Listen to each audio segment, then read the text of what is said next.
People who've had the pleasure of attending her keynotes and workshops consistently use the same words to describe her and the experience: insightful, valuable, and inspirational. Carolyn brings with her an incredible dose of humor. Help me welcoming our speaker, author, and master griller of baby back ribs, Carolyn Carver. You're a biker too? Oh yeah.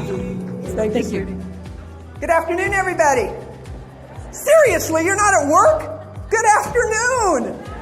Oh, and if you think you're taking a nap because you just had lunch, sorry, not going to happen. You can have all the paper on the wall you want to have up there. But if you can't interact with other people, you're not adding value, you're not positively contributing in your organization.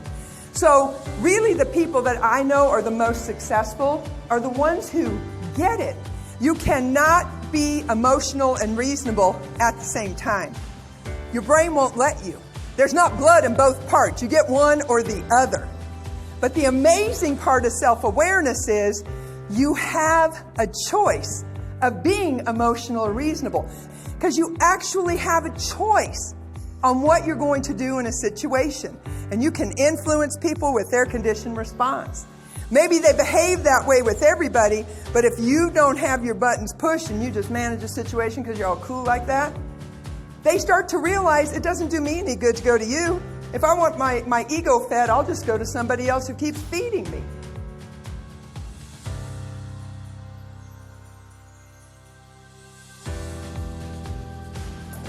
If you don't have high self-confidence, you're going to rely on the social mirror to determine what you should do in situations. But when you have high self-confidence, you become more self-aware. You start to say things like this. If you have a coworker and it's difficult to work with them, you don't always say it's about them. You stop and say, how am I contributing in this situation? What could I do differently in this situation?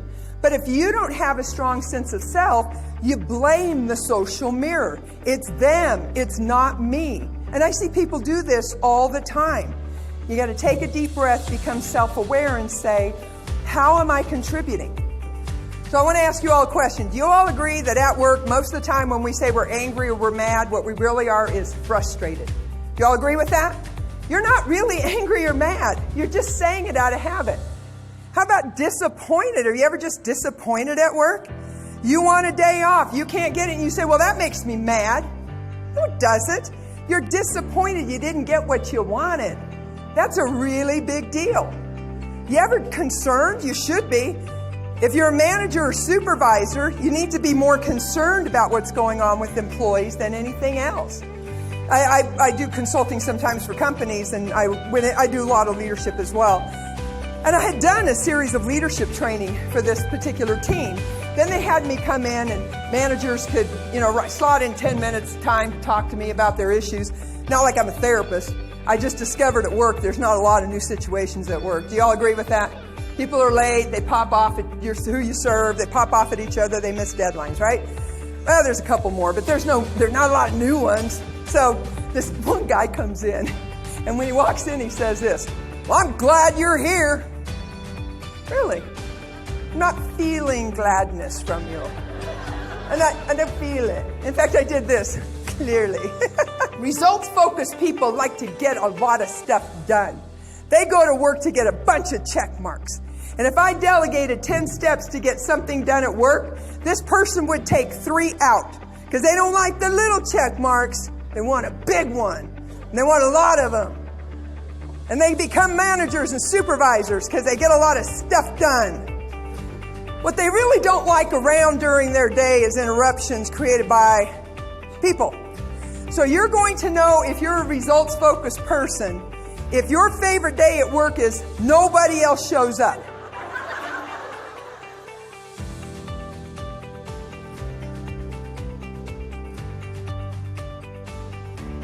If you're in a situation with somebody and you get emotional, they're going to replay it later. And let me know if you've all done this, okay?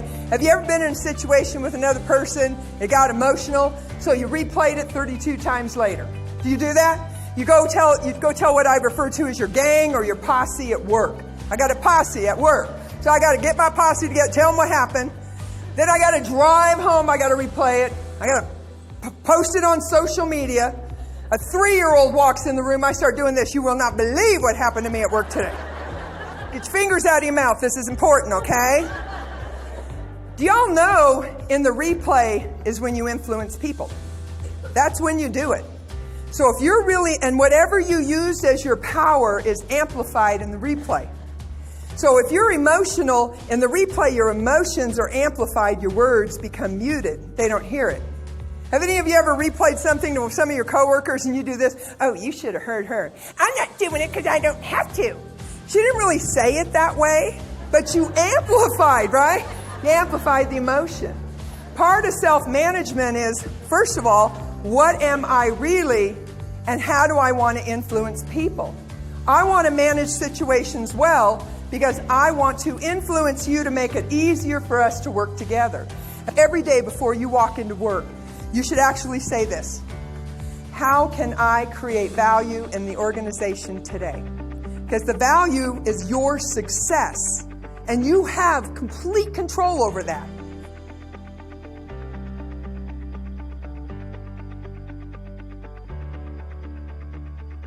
How many of you wake up at 2 in the morning and say, you know what I should have said? This would be so much better. In fact, I'm going to call her right now because this is a perfect time for me to do this. Our fuse goes off kind of fast because we're taught, by our parents. At Thanksgiving, we used to call it Brawl Day because somebody's going to get in a fight and swoop up their children and get in the car and go home. And my mother and I used to bet on this. I'd bet on who's going to go first. This is so bad. And then I would antagonize the situation so they would leave. It was awesome. But what happens is it becomes kind of a learned thing and it becomes accepted because nobody's telling you it's a wrong thing to do and you're getting results, but you're not getting the results you want. Self-awareness is where I say, you know what? I want to be more credible. At work, I want to have less stress. Come up here. I knew you'd do it. I'm looking at her because she's like, I want to get this done. Let's keep moving. And what was your first name? Veronica? I'm Carolyn. Say hi to the crowd. All right, Veronica, you're at work and you're trying to get your job done. You stay right there, okay? You're working. You're almost ready to get a big check mark, and I show up. What are you doing? I haven't even done anything yet. Now, just so you know, people focus. We don't walk up on anybody. We're like Tigger from Winnie the Pooh. Because we're excited, right? How many people focused in the room? Yeah? Yeah. Aren't we happy? All right. So you're about to get a big check mark. Here I come. Hey, Veronica, what you doing? What you working on? I need to talk to you, okay? Look at her face. She just took a deep breath and held it. She went, do I irritate you at work? It's okay to say, but you get that pretty smile. Nobody's got a smile like that when they're irritated. I know, but you're up on stage, so. Yeah. I try to. You tolerate people like me, don't you? What if I knew you were results focused and I approached you based on who you are? And I walk up and I do this. Veronica, I know you are really busy. I need about 5 minutes of your time today. Do you want to do that now or do you want to do that later? Okay, let's do it now and get it over with. Did you know you were nodding your head while I was talking to you, but I wasn't nodding mine? Because I was hitting your motivators. First thing I said to her was, hey, Veronica, I know you're really busy. I think that's when she nodded her head. Because what she's thinking in her head is, you're darn right I am. First thing we're going to do is be passive. So here's what passives do in their body language. They don't take up much space, right? They kind of hunch over. They make eye contact with the ground. They have a passive voice. Look at all. You're like, I'm not feeling it. Okay. All right. So on the count of 3, when I say, you're going to say I need to talk to you, remember passives don't want to be heard. So normally they're talking to the ground in a low voice. So on the count of 3, I want you to be really passive. 1, 2, 3.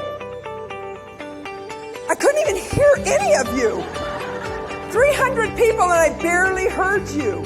But I want you to know it's your body language, right? Now let's be aggressive. Let's take up some space. Come on, get aggressive. Come on, those of you who don't know how to do this. Get your hands on your hips. We're taking up space now. And they got a big, get your hands on, all right. And use your big voice. Use your I'm so courageous, I don't care what you think of me. On that count of 3, 1, 2, 3. I'd believe you if y'all weren't smiling so big. This is what y'all look like. I need to talk to you. All right, now we're going to get super aggressive. Ready? Get out the finger. This one. This finger. Hey, you're on camera. You better be careful. Now really give it to me. 1, 2, 3. You're pretty good at that. All right, now let's be assertive.